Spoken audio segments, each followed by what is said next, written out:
That is the power of asking the right question. A question that I felt left me open and vulnerable. And it showed how many cracks there were in my foundation. I didn't want to say it out loud. And then I did. Because if I wasn't real and honest about the largest gaps in my understanding about what truly moved the needle, everything else was just a waste of time. At the time of this recording, I'm preparing to attend a mastermind for 8-figure entrepreneurs. It's not the first time I've attended an event for business owners doing over 10 million in revenue per year, but it is the first time that I'm attending with this group. And whenever something is new, I get nervous. I am a huge introvert, so getting in new rooms with new people, it definitely kind of drives my anxiety. But if my goal is to continue to grow, the cost is getting uncomfortable. If I am not uncomfortable, I'm not growing. And I've always maintained I want to be the dumbest person in every room. And there's a good chance I will be that person in this group. So my goal is to record a vlog style video to bring you in the room with me. So I've packed my mic and I can't wait to share it on a future podcast episode. I've spent a few weeks thinking about, number one, what do I want to get from this event? And then number two, who do I want to connect with this event? And then number three, what is the one most important question I want to ask and get answered? Yes, I always have a lot of questions, but I don't need a bunch of notes or small answers or a list of things to try. What I need is an answer to one big question with one big answer.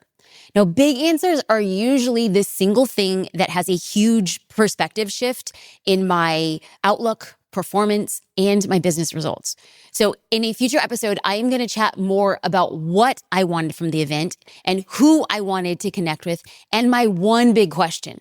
But right now, I want to discuss how to know the right questions to ask. So let me back up. Okay, so I used to ask questions that were safe, that kept me from being seen, that kept people from seeing my weak points. And that was great for my ego, but it really hurt my personal growth. Okay, so I'm going to share an example. This is how it played out for me until I decided to change it. So let's go back in 2023. I attended an event in Beverly Hills for 7- and 8-figure entrepreneurs. Cody Sanchez was one of the keynote speakers. I love Cody. I think she's brilliant. She spoke about how she organizes her content and the team that she's built for each one of her social channels, as those social channels are the main marketing forces in her business. There was about 60 people in the room, so all of us weren't able to ask a question. But we were told, hey, come with a question ready. You don't know if you're going to ask your question. And here was this incredible opportunity. I was in a very coveted room. I was sitting with somebody who's literally breaking the frame of informational marketing content. I had spent so much time and money to be in that room. And my question, my one opportunity to ask something that could really move the needle in my business, what was that question? My question was about how she planned and built her content schedule in Notion. Okay, for those of you who don't know, Notion is a platform for organizing, building databases, and a lot more. Okay, that question might not sound like a bad question, but allow me to explain that, number one, I already used a Notion.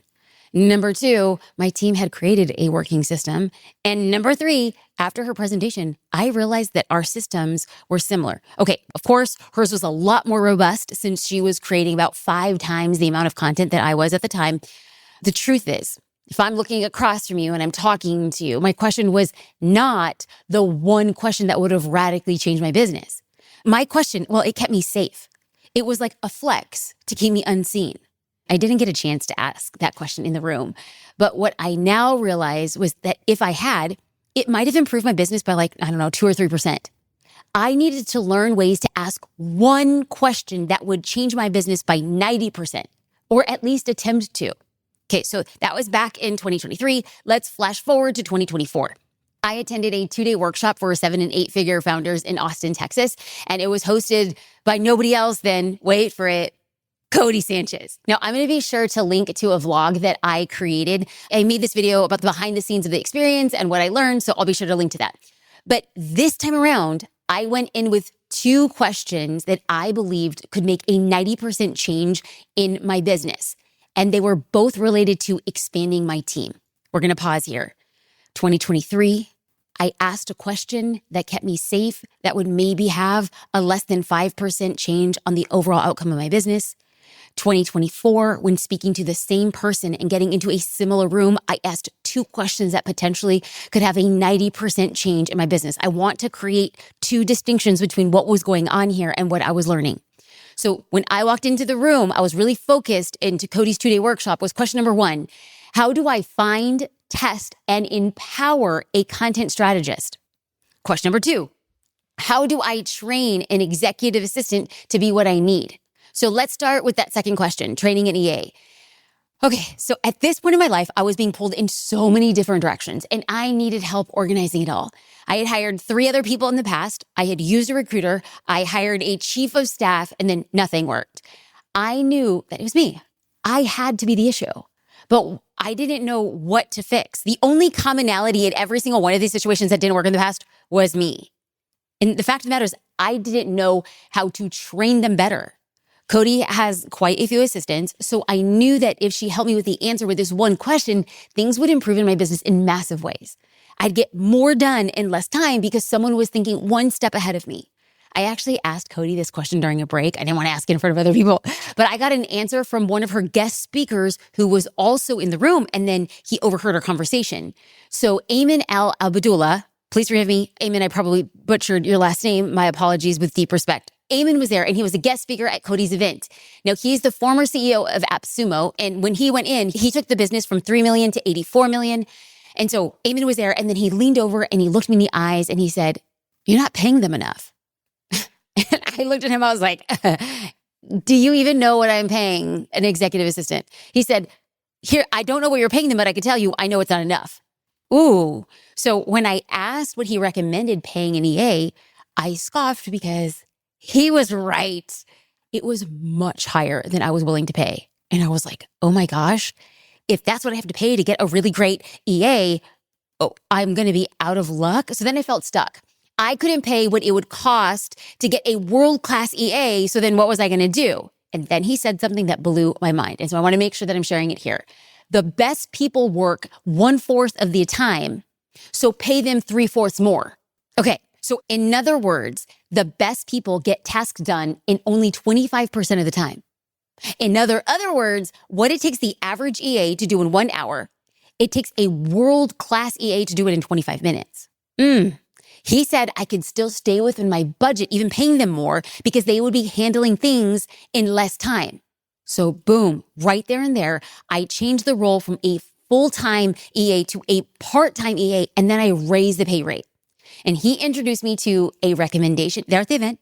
He was like, "Hey, I want to make a recommendation. I want to do an introduction." And boom, I have been working with my EA for over 2 years now. She's incredible. She organizes my life. She plans my days. She plans my travel. She handles my speaking events. She schedules my appointments. And I'm talking about everything from getting drivers to manicures to dentists to a fitness trainer. Literally, I feel like I got my life back. And she's not even working 20 hours a week. She's a beast. And guess what? Hiring her has changed my admin responsibilities by 90%. And that is the power of asking the right question. A question that I felt, it left me open and vulnerable. And it showed how many cracks there were in my foundation. I didn't want to say it out loud. And then I did. Because if I wasn't real and honest about the largest gaps in my understanding about what truly moved the needle, everything else was just a waste of time. So how can we determine the one question to ask? Let's use a real life example. As I head into this 8-figure mastermind in Vermont later this week, I am going to be thinking what question to ask. And I learned a framework from Alex Hormozy, and then I made a few tweaks to it so it made more sense for me. So it aligned with my life and my business. I'm going to share it with you, but I definitely want to give him credit for getting the starting block of my thinking path and how I got here. Okay, so here we go. I'm going to dive into what I've come up with. When I'm feeling stuck, I always try to identify the exact spot where it begins. So what is the center point? What is the nucleus? What is that main point of where am I feeling stuck? If I find that, then the right question reveals itself. So right now, ask yourself, where am I feeling stuck? So once I identify where I'm stuck, I ask myself 5 questions to determine why, why I'm stuck. When I know where I'm stuck and I know why I'm stuck, I can then frame my question clearly, concisely, and directly on what I should do. Okay, so let's break this down with an example. Let's say I am trying to figure out my one big question before I go to this mastermind in Vermont. And let's say I really want to fix my conversion rate to book a call. Okay, and let's say I want to focus on my conversion rate from direct message to getting people on a call. Great. I have a focus, conversions. I have a sticking point, direct messages. Question 1, if I did more, would it help? Okay, so in this case, doing more wouldn't help me. So like sending more direct messages might not help me because doing more wouldn't fix the conversion rate. And what I'm focusing on is the conversion rate. Question number 2, I ask myself to find the main question to get the 90% change of an answer. Question 2, if I had more data, would this help me? Well, in this case, in this particular example, I have a lot of data, tons of data. I love data. I collect data the way other people collect pennies or stamps. I love it. I'm obsessed.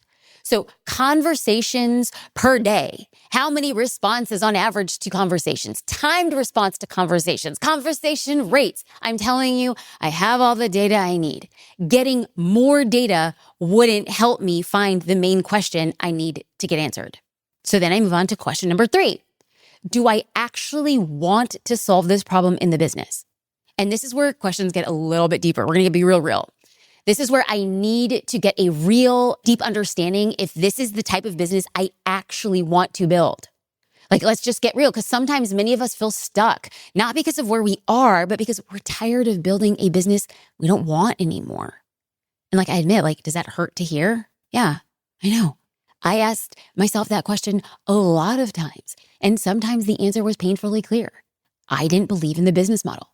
And if I didn't believe, I wasn't stuck. I was over it. And let me just save you a lot of time and pain and energy. If you're over it, you're going to have a hard time getting through it. In this example, building the business model I believe in. Yeah, I'm doing that right now. So yeah, I very much want to solve this problem. But in order for me to solve this problem, I need to take a moment and say something that I think has been misconstrued over the years.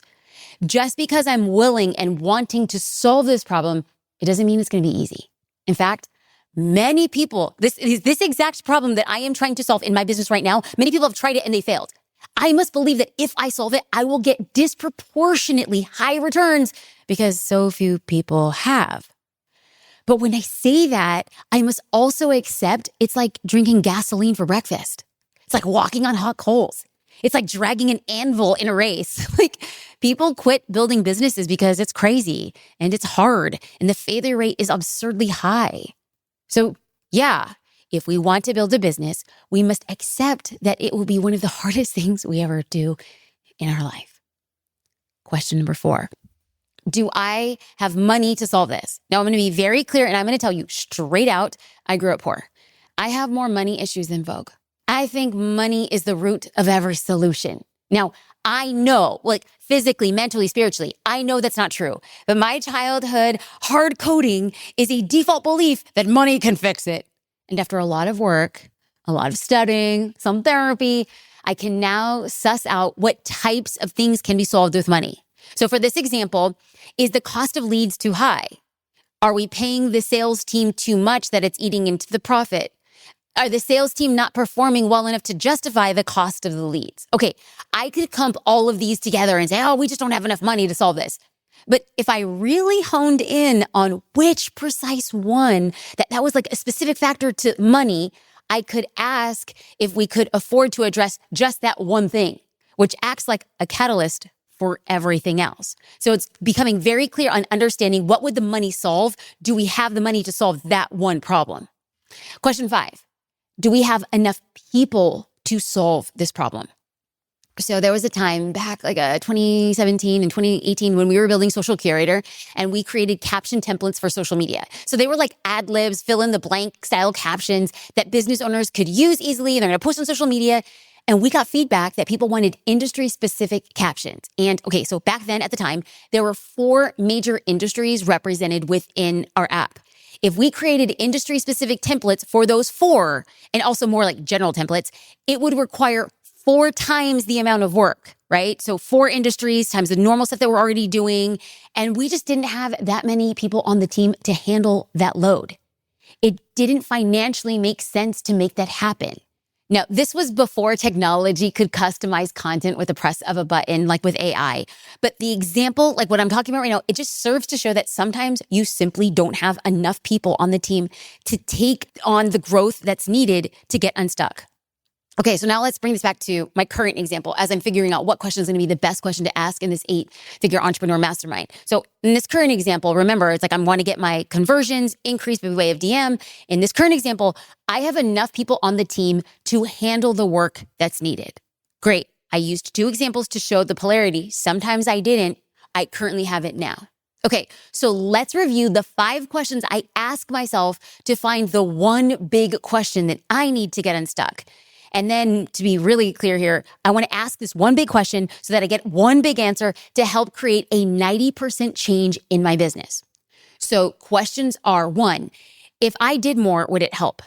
2, if I had more data, would it help? 3, do I actually want to solve this problem? 4, do I have the money to solve this? And 5, do I have enough people to solve this? So in a future episode, I'm going to share my biggest question that I ask in this future mastermind, as well as what I learned and some behind the scenes. Okay, so like always, I will be taking JD, my husband, I'll be taking my daughter Luna. So there may be like also secrets about how we've built like the most epic snowman of all time. I mean, y'all, this is the first time we've ever gone to Vermont. And I think, is it Vermont is for lovers or is it Virginia for lovers? It's whatever, some American state that begins with the letter V. We've never been to Vermont. We also have never been in this amount of snow. It's going to be very snowy. So we're very excited. And you want to know what I learned? I just feel like this was mom hack 101. I read that you can rent the ski gear, like a bib, like warm clothes for your kids, and you can have it delivered to the hotel. I'm a Southern California girl. Do you think I ever knew this stuff existed? I don't even own warm clothes. So the fact that I am having an outfit shipped to the hotel for my daughter so she can play in the snow, I mean, epic snowman's coming through. Be prepared. I will be posting all behind the scenes in real time on Instagram, and then be taking a lot of that content and building a bigger story and narrative for my vlog on YouTube. But before I end this episode, I mentioned that I took 2 questions with me to Cody Sanchez's event. Question 1, how do I find, test, and empower a content strategist? And question number 2, how do I train and hire an executive assistant to be what I need? It's been a 1.5 years since that event, and I am still looking for a content strategist. And to be totally honest, I believe I struggled because I wondered if I wanted to build my content channels. So this is me being very real. It is very difficult to create content, especially in like an expansive way, and do it more and more frequently. At the time of this recording, I was just telling the team, I was like, I took a sleeping pill last night and my head is not really in the game. And yet we show up. It's been a rough 2 years on a personal level, like just legit. It's hard creating content when there's a lot of pain and confusion behind closed doors. I am not going to get into the details, but I will say that my brother is an addict and he struggles deeply with his mental health. My parents have paid for his rehab, and I have paid for his rehab and therapy and recovery programs. But this past year a lot has happened, and it has taken a toll on me, and it has taken a toll on my parents. And as they get older, I've stepped in to help with their financial planning and life plans. But watching them in so much pain as their son goes through this process has caused deep pain for me too. So I'm not going to get into the other factors at play, but it's been a very heavy couple years for my family and for me personally. I've known for all of 2025 that my content needed a new strategy. But before I did that, I needed to know whether I had it in me to push again. So maybe you've seen, I've been consistent. I've kept things going, even when friends and families and coworkers said, hey, you should take a break. But I knew that if I stopped then I would stop for good. I knew that about it. I would not get back on. I prefer, and I wanted to make a clear-headed decision about when and how I'm feeling. Like when I'm feeling low, that's not the best time to make a decision. So as I began 2026, I spent time alone thinking about what I wanted to do versus what I needed to do in the business. I went through those 5 questions, and many of them I couldn't answer when it came to hiring a content strategist at the time. But this year, I started the year silently, asking myself real questions. Say, do you count the cost? I began digging deep for content ideas that looked and felt real to my journey, that were happening in real time. I asked myself, how could I build a content system for where I was going, not where I've been or not even where I am? When I look back, I wasn't ready to hire a content strategist because really, I didn't know what I wanted. In 2026, that's changing. And it makes me so hopeful and excited. I want to say thank you for holding space for me on this crazy ride. Thank you for watching this video and listening to this podcast up until this point. Thank you for being here. Thank you for allowing me to document the journey and be very open about things are changing. I don't know exactly how, but I am excited and I'm all in to bringing you in on the journey as we expand. So thank you for watching and listening to the Jasmine Star Show.